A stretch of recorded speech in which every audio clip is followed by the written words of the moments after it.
Shalom teman-teman, saat ini kita akan mulai ibadah GPS online pada hari ini. Sebelumnya kita akan berdoa sebelum kita memuji dan memuliakan nama-Mu. Mari bersatu dalam doa.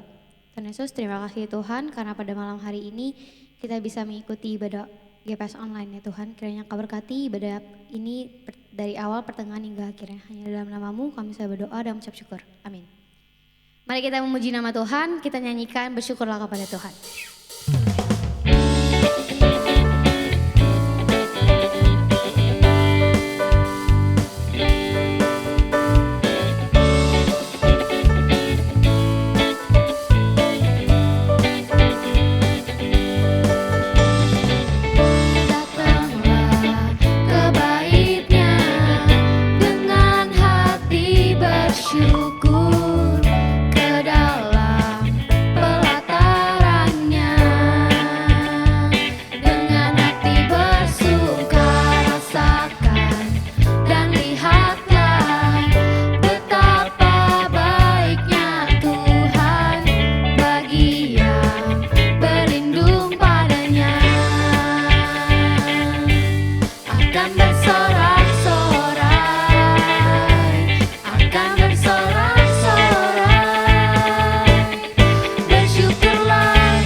Sungguh-sungguh lagi memuji nama Tuhan sebelum kita mendengarkan firman Tuhan.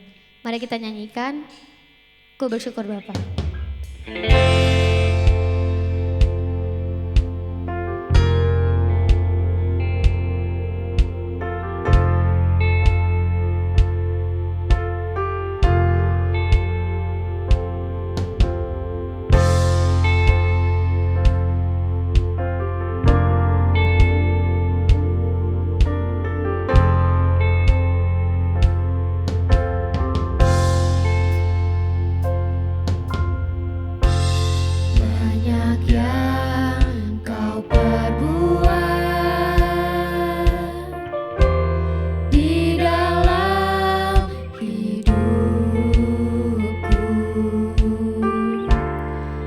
rancangan indahmu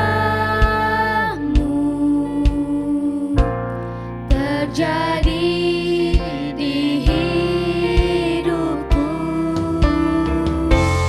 Bapa yang mengerti segala yang ku perlu. Kasih-Mu sempurna nyata dalam hidupku. Ku bersyukur Bapa, ku bersyukur Tuhan buat kasih setia-Mu di dalam hidupku. Ku bersyukur,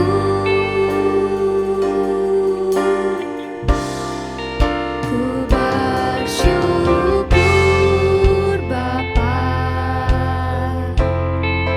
ku bersyukur Tuhan buat kasih setia-Mu di dalam hidupku. Ku bersyukur,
Ku bersyukur Tuhan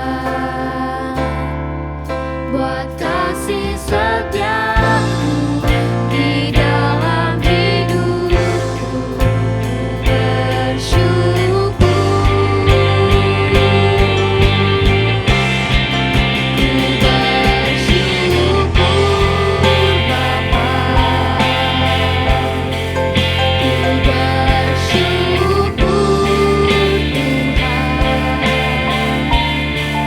buat kasih setiamu di dalam hidupku. Ku bersyukur, syukur Bapa, ku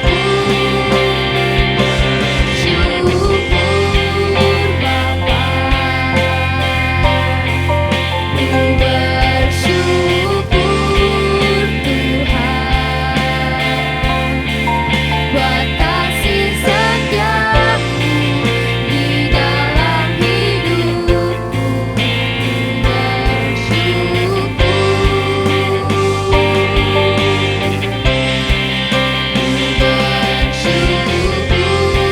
Bapa, ku bersyukur Tuhan buat kasih setiamu di dalam hidupku.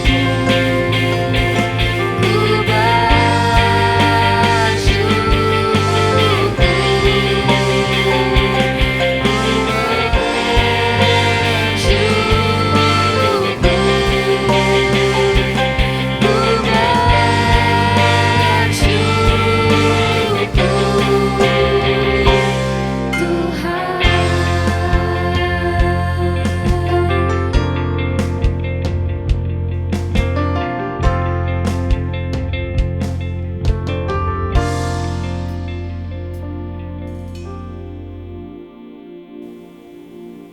Haleluya. Sahabat muda yang diberkati oleh Tuhan, salam dan salam sejahtera bagi kita semua dimanapun kita berada. Pada saat ini saya mengajak kepada kita bersyukur kepada Tuhan. Walaupun ibadah kita masih kita laksanakan secara virtual, tetapi kita percaya bahwa di dalam setiap ibadah yang kita lakukan, apapun itu bentuknya, Tuhan hadir di sana. Saat ini kita akan mendengarkan perenungan firman Tuhan. Namun sebelumnya kita satu dalam doa, kita berdoa. Ya Tuhan Allah Bapa yang berada di dalam kerajaan surga. Di dalam nama Tuhan Yesus kami datang kepadamu. Kami menyembah memuliakan Engkau Tuhan. Mengagungkan namamu Tuhan. Karena Engkau sungguh begitu baik, bahkan teramat baik di dalam kehidupan kami. Ya Allah Bapa yang berada dalam surga, saat ini kami akan mendengarkan pemberitaan firman-Mu. Tuhan kami mohon kepadamu, biarlah Engkau menguasai hati dan pemikiran kami, sehingga firman-Mu yang akan kami dengarkan pada saat ini akan menjadikan iman kami semakin berakar bertumbuh di dalam Tuhan.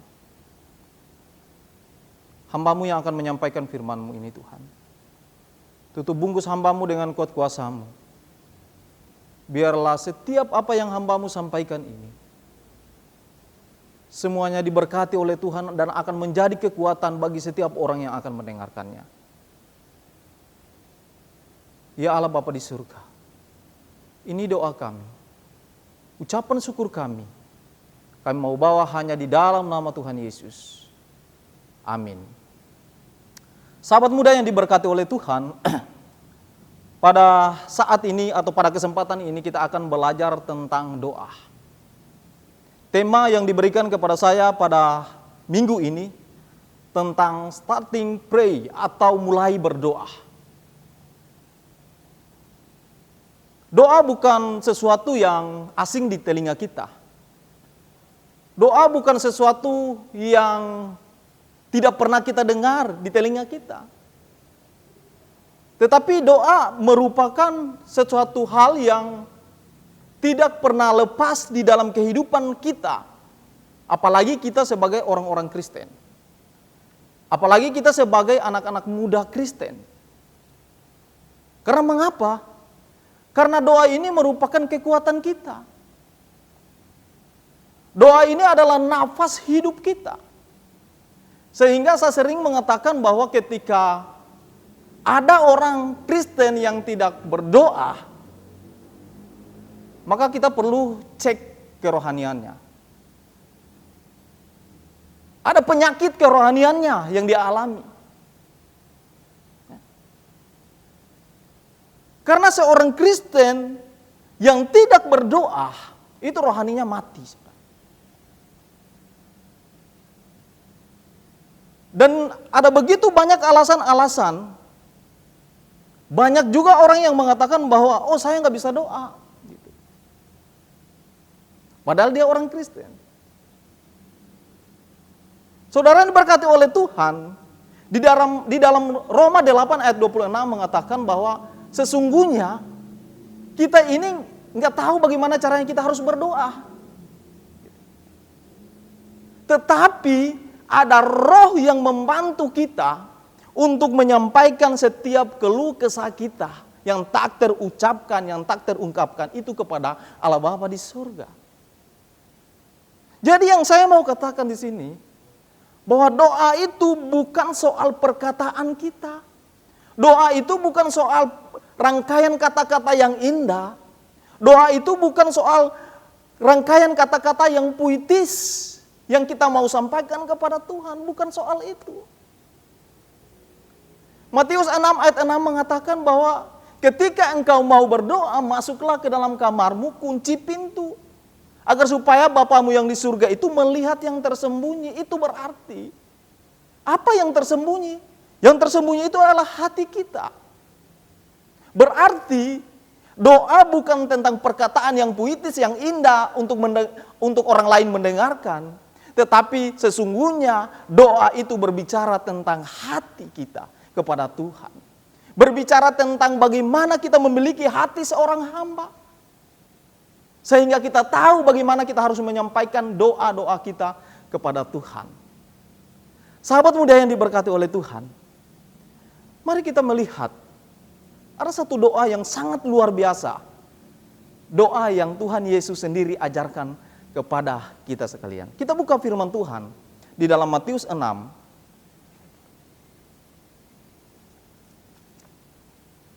Matius 6 ayat yang ke-9 hingga ayat yang ke-13. Saya baca di dalam nama Tuhan. Matius 6 ayat yang ke-9 hingga ayat yang ke-13. Dikatakan begini. Karena itu berdoalah demikian. Bapa kami yang di surga, dikuduskanlah namamu. Datanglah kerajaanmu. Jadilah kehendakmu di bumi seperti di surga. Berikanlah kami pada hari ini makanan kami yang secukupnya. Dan ampunilah kami akan kesalahan kami, seperti kami juga mengampuni orang yang bersalah kepada kami. Dan janganlah membawa kami ke dalam pencobaan, tetapi lepaskanlah kami daripada yang jahat. Karena engkaulah yang mempunyai kerajaan dan kuasa dan kemuliaan sampai selama-lamanya. Amin. Sahabat muda yang diberkati oleh Tuhan, seperti yang saya sudah sampaikan tadi, bahwa doa bukan soal tentang kata-kata yang indah, yang puitis, tetapi doa tentang hati. Apa yang kita ketahui, pelajari tentang doa yang telah disampaikan langsung oleh Tuhan Yesus bagi kita sekalian. Ada dua hal yang perlu saya sampaikan pada saat ini tentang firman Tuhan ini. Yang pertama, sikap hati kita ketika kita berdoa yang pertama adalah kita harus menyadari kita berbicara dengan siapa. Kalau di ayat yang ke-9 ini mengatakan Bapa kami yang di surga. Berdoa itu yaitu kita menyampaikan hubungan kita berbicara hubungan kita antara anak dan seorang bapa. Sehingga banyak orang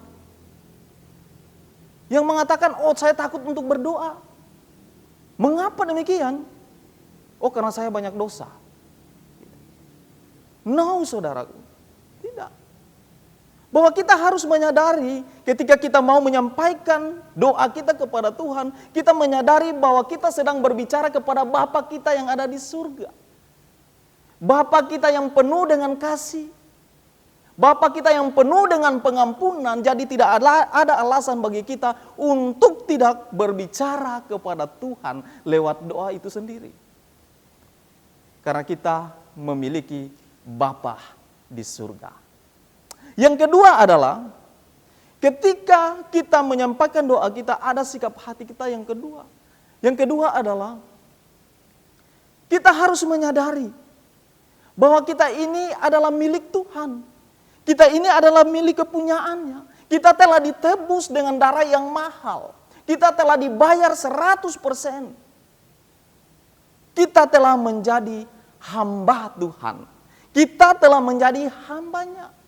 Nah, ketika kita menyadari bahwa kita ini adalah milik Tuhan, kita ini adalah hambanya, maka sikap yang harus kita sampaikan ketika kita harus berdoa kepada Tuhan, yaitu penyembahan yang benar kepada Tuhan.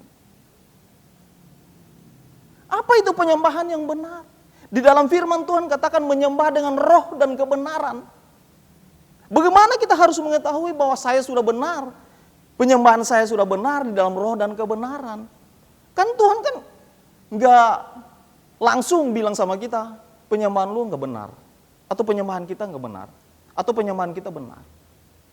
Sahabat muda yang diberkati oleh Tuhan, kita bisa merasakan lewat pelayanan kita, lewat pujian yang kita sampaikan, kita fokus untuk menyenangkan hati Tuhan, bukan menyenangkan orang lain.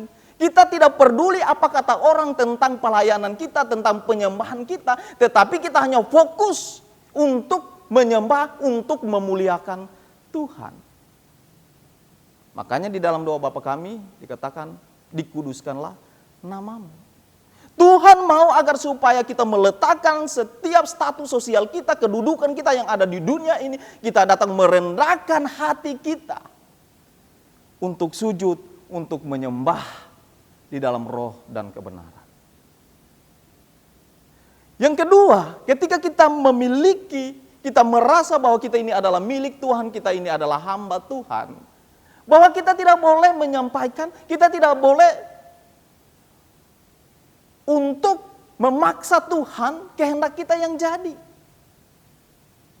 Kita tidak boleh memaksa kehendak kita kepada Tuhan di dalam doa kita. Tetapi biarlah kehendak Tuhan yang jadi. Firman Tuhan katakan, atau doa ini yang Tuhan Yesus sampaikan kepada kita, ajarkan kepada kita, katakan, jadilah kehendakmu di bumi seperti di surga. Artinya, ketika kita menyampaikan persoalan hidup kita, kita tidak boleh memaksakan Tuhan untuk menuruti apa yang menjadi kehendak kita. Tetapi biarlah kehendak Tuhan yang jadi dalam hidup kita. Tetapi yang terjadi akhir-akhir ini di dalam setiap kehidupan umat-umat yang percaya, kadang-kala ketika kita berdoa, kita memaksakan kehendak kita kepada Tuhan. Kita buat tawar-menawar dengan Tuhan. Tuhan, saya sudah melayani Engkau, Tuhan, sudah sekian tahun, Tuhan. Saya sudah melayani Engkau, Tuhan. Saya sudah jadi ini, Tuhan, di gereja, saya sudah lakukan ini, saya sudah memberi perpuluhan yang banyak. Kita tawar-menawar dengan Tuhan. Masakan Engkau tidak memberkati saya? Tuhan katakan, oh, kalau semuanya itu bisa Engkau lakukan, Engkau rasakan di dunia ini, itu semua karena kasih karunia, bukan karena kekuatan kita. Kadang-kadang kita lakukan seperti itu.